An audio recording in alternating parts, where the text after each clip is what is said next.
Tionghoa. Ketika disyahadatkan pakai bahasa Arab, lidah memulai kerepotan. Diulang berkali-kali. Ketika sudah fasih, asyhadu an la ilaha illallah wa asyhadu anna Muhammadar Rasulullah. Aku bersaksi dan mengakui tidak ada Tuhan selain Allah, dan aku bersaksi dan mengakui bahwa baginda Nabi Muhammad utusan Allah. Ribuan jemaah mengatakan syah. Allahu Akbar. Syah jadi muslim. Kita sudah muslim sekarang Pak ya. Satu Pak sudah selesai. Rukun Islam yang kedua Pak, sholat wajib yang 5 waktu. Sholatnya sholat yang wajib dulu Pak. Wajib. Sholatnya subuh, zuhur, asar, maghrib, isya. Sudah dikerjakan atau belum? Itu yang penting ya Pak ya. Setelah itu jatuhnya sunnah. Betul Pak ya. Bapak tambah berkah lagi, tambah yang sunnah-sunnah. Sudah yang kedua. Yang ketiga, apa yang ketiga? Sedekah wajib. Sedekah wajib namanya apa? Zakat. Zakat itu ada 2. Zakat fitrah terjadi di bulan Ramadan. Yang kedua zakat mal. Bapak tiap dapat rezeki, jangan lupa Bapak keluarkan sedekah wajibnya 2,5%. Wajib. Bapak tak kerjakan berdosa Pak. Dicabut keberkahannya Bapak Ibu. Sudah Pak ya? Sedekah wajib sudah diamalkan apa belum? Ayo jujur Pak. Amalkan apa belum? Itu rukun Islam Pak. Amalkan belum? Nah, amalkan dulu Pak ya, sedekah wajib, zakatnya Pak, zakat mal 2,8 sudah. Nanti yang keempat, puasa wajib di bulan Ramadan. Karena selain Ramadan Pak, itu jatuh sunnah Bapak Ibu ya Pak ya. Yang wajib hanya bulan Ramadan. Puasa wajib bulan Ramadan. Sudah kerjakan apa belum? Sudah. Yang kelima Pak, ada rezeki Bapak daftar haji. Ya Pak ya. Sambil daftar haji ada rezeki lagi, Bapak baru haji kecil. Suci, tak bisa haji besar, Pak tak mampu Pak minimal. Ini sholawat Pak, sudah pokok amalkan Pak. Lebih dari 25 tahun Pak. Ini sholawat Pak yang mengambil Pak, ini ulama-ulama kita Bapak Ibu. Ya amalkan ya Pak ya.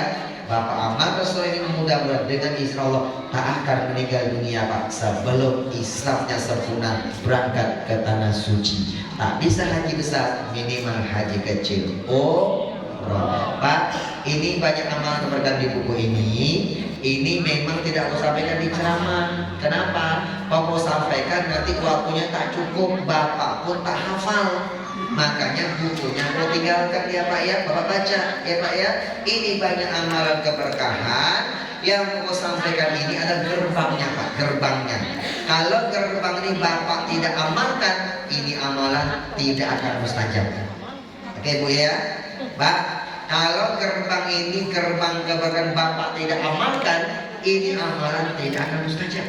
Kamu sudah buktikan Pak, 17 tahun Bapak Ibu. Tapi kalau gerbang ini Bapak amalkan, ini akan mustajab insya Allah. Bahkan kalau sampaikan gerbang keberkahan Bapak amalkan ini nanti Pak, yang mustajab insya Allah bukan hanya amalan keberkahan di buku ini Pak. Bahkan Bapak Ibu yang tahun ini pun 5M. M pertama membaca, ikro dulu Pak. Jangan menghafal dulu. Kalau makhrajnya tajwidnya belum benar, baca yang benar dulu Pak ya. Ikro dulu Pak. Sudah? Kalau sudah membaca, sering dibaca-baca, diulang-ulang, semakin mudah menghafal Bapak Ibu. M kedua memahami, dipahami Pak. M yang ketiga baru menghafal. Kokorin tak akan mau menghafal Al-Quran, termasuk hadis-hadis Nabi Muhammad Pak. Apabila yang koko hafal, koko tidak paham. Al-ilmu fis sudur, la fis sutur. Islam mengajarkan ilmu itu di dalam dada, bukan di tulisan, bukan di lisan. Setelah menghafal, M yang keempat mengamalkannya. Pak, Bu, Pak, mengamalkannya. Sekarang M yang kelima mengajarkannya. 5M 1 tahun 8 bulan selesai 30 juz. Alhamdulillah.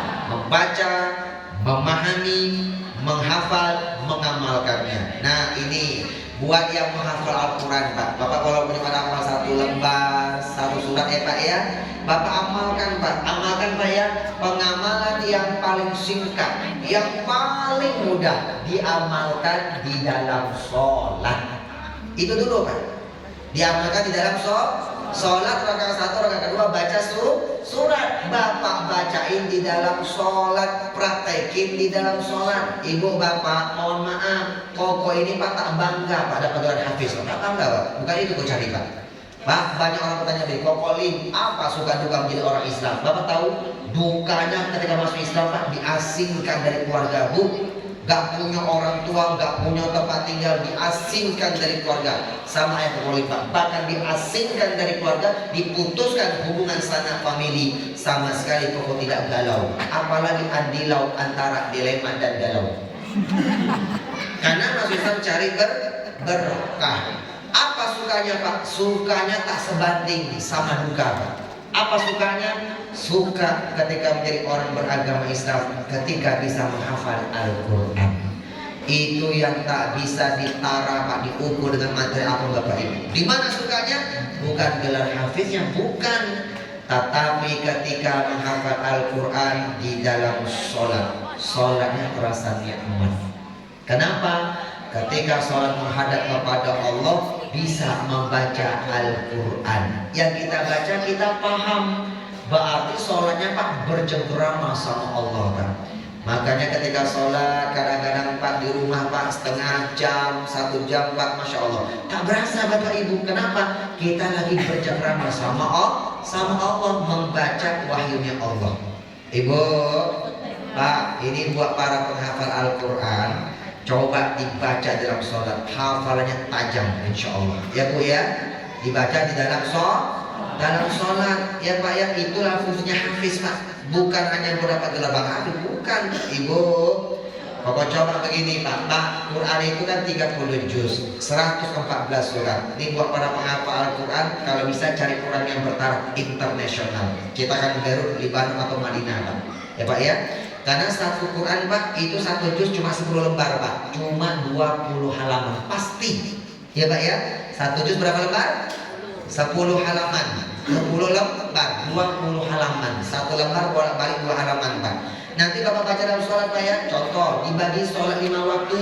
Sholat yang 5 waktu itu bapak ibu, yang dibaca sholat itu ada rokaat 1, rokaat kedua pasti baca surat. Coba kalau sholat subuh dibaca 1 lembar, rokaat pertama, rokaat kedua 1 lembar, berarti sudah 4 halaman ya pak ya. Nanti sholat zuhur rokaat 1 lembar, 2 halaman, rokaat kedua 1 halaman, 1 lembar 2 halaman. Terus pak asar sama, azan maghrib sama, isya sama. 1 hari pak bapak sholat 5 waktu selesai pak membaca 1 juz Al-Quran, 30 hatam 30 juz. Nikmat kan? Enak ya bu ya.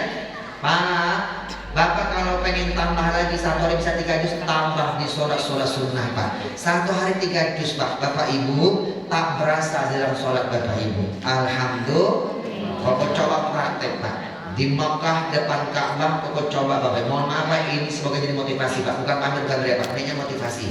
Di depan Ka'bah pak, pokok coba 1 rakaat 1 juz, 2 rakaat sudah 2 juz, 3 rakaat 3 juz. Pas menuju rakaat yang keempat, kaki mulai bengkak pak. Bengkak. Kenapa bengkak pak? Lama berdiri. Disitulah Koko Lim meneteskan air mata. Ternyata baginda Nabi Muhammad ketika sholat sampai bengkak kaki beliau pak. Ternyata baginda Nabi Muhammad ketika sholat membaca semua wahyu yang berupa firman Allah yang turun kepada beliau. Dibaca pak ya. Makanya ketika Rasul ditanya pak, apakah bagaimana apa akhlak Nabi Muhammad, dijawab pak, wa kana khuluquhu Al-Qur'anul Karim. Akhlak Nabi Muhammad itu adalah Al-Quran. Kita baca Al-Quran, bapak pahami artinya, bapak amankan isinya, bapak ibu sudah berakhlak Al-Quran. Itulah akhlak yang diajarkan oleh baginda Nabi Muhammad. Ibu, pak, makanya mohon doa restu. Sekarang ini pak lagi bangun pondok pesantren tahfidz Al-Quran pak, bersanad pak. Bapak ibu, pesantren kebangun ini bu sudah terbebas 1 hektar pak, tinggal 2 hektar lagi pak. Mohon doa bapak ibu ya pak ya. Mau bikin sendiri pak bisa bapak ibu, tapi Koko pengen pak ini pesantren bukan milik pribadi pak, tapi milik umat. Ibu bapak yang berbahagia, ibu bapak, Makanya Bu, nanti pesantren ini Pak motonya 5M: membaca, memahami, menghafal, mengamalkan, dan mengajarkannya. Santri-santri Kokolina menghafal sana Pak, satu, mereka sudah pasti membaca, tajwid sudah benar Pak. Lalu memahami Pak, mereka wajib pakai bahasa Arab. Sehari-hari mereka didawamkan belajar bahasa Arab Pak. Nahwu dan sorok, grammarnya bahasa mereka dipertajamkan Pak, karena Quran pakai bahasa Arab. M yang ketiga baru dia menghafal Pak. Seketika dia hafal, dia paham apa yang dia hafal. M yang keempat mengamalkannya. Santri-santri ini Pak, dia Pak ketika sholat Pak membaca apa yang dihafalkan Bapak Ibu. Jadi tak ada budaya lagi Pak ketika menulis Pak duduk Bapak Ibu ya. Kita kan kalau murojaah kan duduk Ustaz ya. Nah sekarang Pak bukan duduk lagi Pak, dirubah Pak di dalam sholat. Kenapa? Ketika menghafal Al-Quran Pak, karena hernia Pak dulu Pak. Karena belum tahu metodenya Pak ya. Kenapa? Banyakan dulu Pak, banyakan dulu. Karena hernia Pak, turun berobat. Sekarang sudah sehat, alhamdulillah. Ibu, ketika dia memahami, mengamalkannya, nanti dia mengajarkannya Pak. Ya Pak ya, yang habis 30 juz kita bawa ke Yaman Bapak Ibu. Ya Pak ya, ke Hadramaut, biar pulang benar menjadi ulama Pak. Bapak Ibu yang berbahagia, Ibu mau doa restu. Kok mau tanya, Bapak Ibu mau bahagia di dunia atau mau bahagia cuma di dunia, atau mau bahagia di dunia alam kubur sampai alam akhirat? Mau bahagia yang mana? Sampai alam akhirat. Ibu, kalau mau bahagia di alam akhirat, maka Rasul mengajarkan jangan jauh-jauh dari Al-Quran. Karena kata Rasul, penolong kalau nanti kalau hari kiamat datang. Ingat Bu ya, nanti kalau hari kiamat datang, penolong kalau yang paling tinggi derajatnya sisi Allah bukan malaikat, bukan nabi Pak, tetapi adalah Al-Quran. Kalau kiamat sudah datang, kiamat itu ada dua, kubro besar, subro kecil. Kiamat kecil apa Pak? Mati. Ketika kita mati Pak, ada datang Pak, itu sudah kiamat, namanya kiamat kecil Pak. Orang mati pindah alam Pak, namanya alam kubur yang disebut alam barzah. Nanti Bapak Ibu di alam kubur Pak terasa betul Pak, penolong Bapak Ibu yang paling dahsyat bukan nabi, bukan malaikat, tetapi adalah Al-Quran. Hidup tak bisa hafal Quran, hidup tak sempat membaca Al-Quran, maka minimal sekali Pak bantu orang-orang yang menghafal Al-Quran dengan sebagian harta kita. Ya Bu ya, Bapak siapkan bantu sarananya Pak, sarana orang yang membaca menghafal Al-Quran Pak. Bapak bantu TPK, bantu TPI, bantu rumah tahfidz, bantu pesantren tahfidz. Bapak Ibu dapat keberkahan yang sama, mereka yang menghafal Al-Quran. Yang menghafal Al-Quran berjuang dengan jiwa raganya Pak. Berat Pak. Bapak Ibu cukup berjuang dengan sebagian harta kita, maka dapat keberkahan yang sama mereka yang menghafal Al-Quran. Ibu Bapak tak panjang lebar, setelah menghafal 30 juz 1 tahun 8 bulan, 2001 Pak berangkat ke Jakarta. S1-nya gratis Pak, beasiswa di PT IKI, Perguruan Tinggi Ilmu Al-Quran. S1-nya gratis Pak, beasiswa karena membawa hafal Quran 30 juz. Jadi Bapak Ibu yang hafal Quran Bu, anak kita Pak, nanti kuliahnya gratis Pak. Mau kedokteran gratis, Polri gratis, TNI gratis Pak. Pak, kita punya linknya Pak. Kalau mau sekolah agama Pak, mau kuliah Pak, Bapak letak di Jakarta Pak. Ya Pak ya, ada PTIG, Perguruan Tinggi Ilmu Al-Quran Pak. Pokoknya nanti Bapak kuliah sana Bapak Ibu Pak. S1-nya gratis beasiswa. Kalau hafiz 30 dikasih asrama